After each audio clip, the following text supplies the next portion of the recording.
Looking at the Earth, the first thing you're likely to notice is all the water. Under the bright white clouds, the blue oceans cover over 70% of our planet.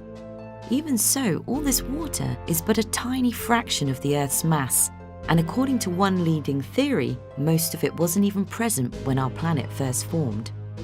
The European Space Agency's Herschel Space Observatory has played a crucial role in our efforts to understand the origin of water on the Earth, in the solar system, and across the universe.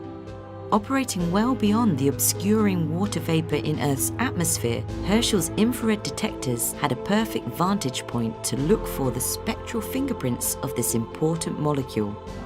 Water molecules consist of two hydrogen atoms bound to a single atom of oxygen.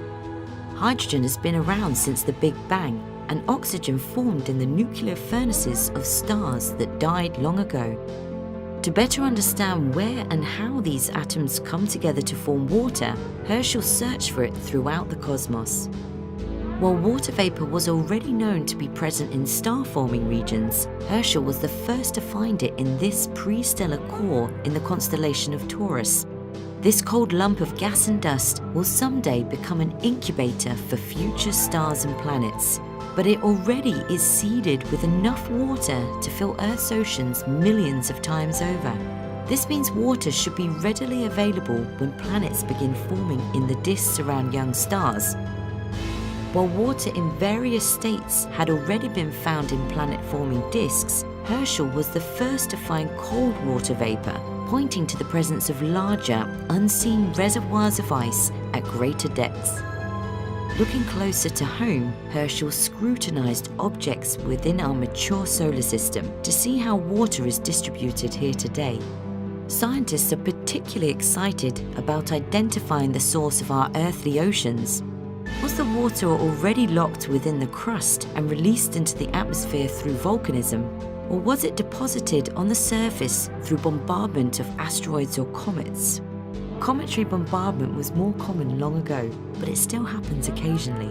In 1994, the world watched as comet Shoemaker-Levy 9 slammed into Jupiter. The dramatic visible blemishes faded within months, but 2 decades later, Herschel was able to find water vapor in Jupiter's atmosphere and connect almost all of it to that impact. Whether or not Earth's water was delivered by ancient cometary impacts hinges on the nature of cometary water.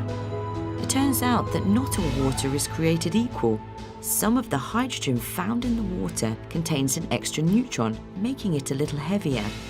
If the oceans came from comets, then we would expect cometary water to have the same proportions of ordinary to heavy water. Before Herschel, a few long-period comets have been studied and were found to have too much heavy water to match our oceans, making comets a less likely source than asteroids. However, Herschel's examination of 2 short-period comets found a ratio that was a good match and reopened the debate.